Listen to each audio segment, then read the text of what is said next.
नमस्कार। आज हम बात करेंगे सेल्मा लेगरलॉफ की एक बहुत ही कमाल की कहानी के बारे में। सोचिए, एक ऐसा इंसान जो मानता था कि ये पूरी दुनिया ये कुछ और नहीं, बस एक बहुत बड़ा फंदा है। और फिर उसकी जिंदगी में एक ऐसी दयालुता आती है जो उसे अपनी पूरी सोच पर, हर चीज पर सवाल उठाने के लिए मजबूर कर देती है। तो कहानी की शुरुआत ही एक गहरे सवाल से होती है। जरा सोचिए, क्या हो अगर जिंदगी में जो कुछ भी अच्छा है, चाहे वो खुशी हो, दौलत हो या आराम, वो सब बस एक चारा हो, एक लालच जो हमें फंसाने के लिए डाला गया है। ये एक ऐसा ख्याल है जो हिलाकर रख दे, और यही इस कहानी की बुनियाद है। और जानते हैं, इस कहानी का जो मेन कैरेक्टर है वो इसी कड़वी सच्चाई के साथ जीता है। उसकी नज़रों में ये दुनिया कोई बहुत खूबसूरत जगह नहीं है। नहीं, ये तो एक बहुत बड़ा जाल है।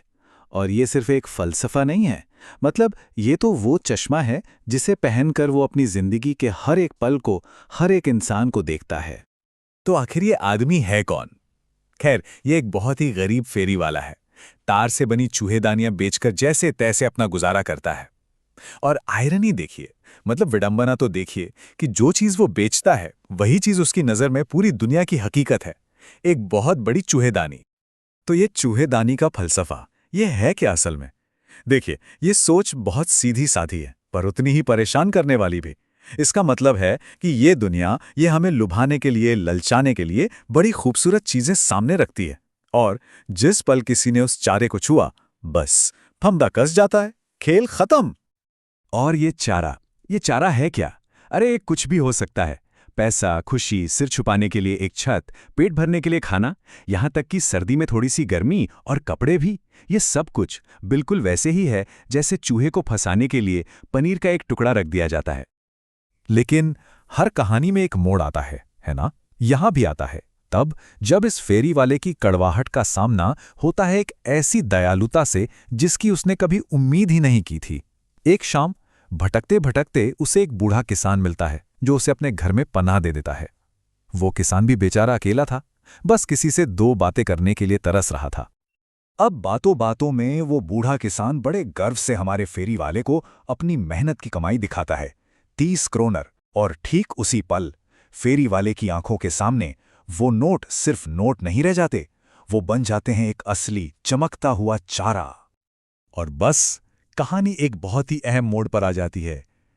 एक तरफ है उस बूढ़े किसान का भोला भाला भरोसा, और दूसरी तरफ वो चारा। फेरी वाला क्या करेगा? कौन सा रास्ता चुनेगा? अफसोस, वो अपनी ही सोच का, अपने ही फलसफे का शिकार हो जाता है। अगली सुबह वो उस भरोसे को तोड़ता है और वो पैसे चुरा लेता है।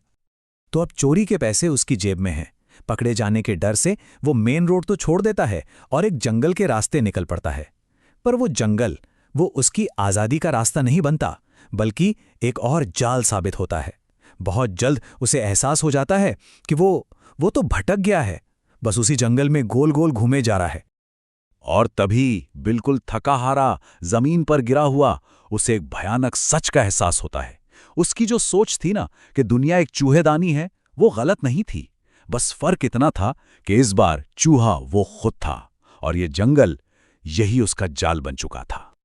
जैसे तैसे थका हारा और पूरी तरह निराश, वो फेरी वाला पास के ही एक आयरन वर्क्स, मतलब एक लौह कारखाना में पहुंचता है। और वहां कारखाने का मालिक, एक आयरन मास्टर, उसे देखता है और एक बहुत बड़ी गलती कर बैठता है। वो उसे अपना पुराना फौजी साथी कैप्टन वॉन स्टाहले समझ लेता है। आयरन मास्टर तो जिद करने लगता है कि भाई क्रिसमस है, चलो घर चलो। लेकिन फेरी वाला तो डरा हुआ है, वो साफ मना कर देता है। तब आयरन मास्टर अपनी बेटी एडला को उसे बुलाने भेजता है। और दोस्तों, यहीं पर कहानी का दिल बदल जाता है। जहां आयरन मास्टर को एक पुराना दोस्त दिख रहा था, वहीं एडला को सिर्फ एक डरा हुआ, बेसहारा इंसान नजर आता है। एडला कोई जोर जबरदस्ती नहीं करती, वो बहुत प्यार से, सहानुभूति से बात करती है। वो उसके डर को समझ जाती है और उसे एक वादा करती है, एक यकीन दिलाती है कि वो जितनी आज़ादी से आया है, उतनी ही आज़ादी से जा भी सकेगा। ये वादा, ये भरोसा फेरी वाले के लिए बिल्कुल एक नई चीज थी। उसने ऐसा पहले कभी महसूस नहीं किया था, और वो एडला के साथ चलने के लिए मान जाता है। अब अगला दिन होता है। फेरी वाला नहा धोकर साफ सुथरे कपड़ों में जब बाहर आता है तो आयरन मास्टर को अपनी गलती का एहसास हो जाता है। वो तो गुस्से से आग बबूला हो जाता है, उसे फौरन जाने के लिए कहता है। लेकिन तभी एडला बीच में आ जाती है। वो अपने पिता को रोक लेती है। वो कहती है कि जिसे क्रिसमस की खुशी का वादा करके घर लाया गया है, उसे इस तरह भगाना सही नहीं है। और यहाँ एडला का जो तर्क है ना, वो किसी नियम या कानून का नहीं है, वो इंसानियत का तर्क है। वो अपने पिता को याद दिलाती है कि सोचिए, ये आदमी साल भर यहाँ वहाँ भटकता है, हमेशा पकड़े जाने के डर में जीता है। वो कहती हैं कि कम से कम एक दिन तो उसे शांति से जीने का हक है, खासकर तब जब उसे क्रिसमस की खुशी का वादा करके घर लाया गया हो। एडला की इस बात का, उसकी दया का फेरी वाले पर बहुत गहरा असर होता है। वो कुछ नहीं करता, वो बस पूरा दिन शांति से सोता है। शायद सालों बाद उसे ऐसी चैन की नींद मिली थी। और फिर आती है क्रिसमस की सुबह और कहानी अपने आखिरी पड़ाव पर पहुंचती है। जब आयरन मास्टर और एडला चर्च से वापस घर लौटते हैं तो उन्हें पता चलता है कि फेरी वाला जा चुका है।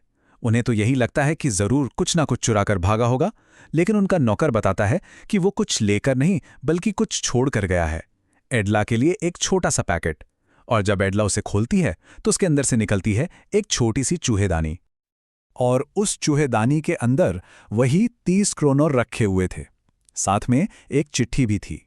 उस चिट्ठी में वो एडला से कहता है कि वो ये पैसे उस बूढ़े किसान को लौटा दे। वो लिखता है कि वो नहीं चाहता कि क्रिसमस के दिन एक चोर की वजह से उस इंसान को शर्मिंदा होना पड़े जिसने उस पर इतनी दया दिखाई। इस चिट्ठी में जो शब्द लिखे हैं ना, वही इस कहानी का दिल है। वो खुद को एक चूहा बताता है, एक ऐसा चूहा जो दुनिया के इस बड़ी सी चूहेदानी में फंस ही गया होता। अगर उससे एक कप्तान की तरह, एक इज्जतदार इंसान की तरह सम्मान ना दिया गया होता, क्योंकि उस सम्मान ने ही उसे खुद को साफ करने की, खुद को बदलने की ताकत दी। और चिट्ठी के आखिर में वो दस्तखत करता है कैप्टन वॉन स्टाहले, मतलब जिस पहचान के साथ उसके साथ बर्ताव किया गया, एडला ने उसे जो इज्जत दी, उसी ने उसे वो इंसान बनने की ताकत दी। वो अब सिर्फ एक चोर या फेरी वाला नहीं था, वो इंसान बन गया था जिसे एडला ने उसके अंदर देखा था। और यहीं पर यह कहानी हमें एक बहुत गहरे सवाल के साथ छोड़ जाती है। क्या सच में दया, समझदारी और सम्मान का सिर्फ एक छोटा सा काम किसी इंसान के अंदर छुपी हुई अच्छाई को बाहर ला सकता है? क्या किसी के साथ वैसा बर्ताव करके जैसा से होना चाहिए, हम असल में उसे वैसा बनने में मदद कर सकते हैं? सोचने वाली बात है।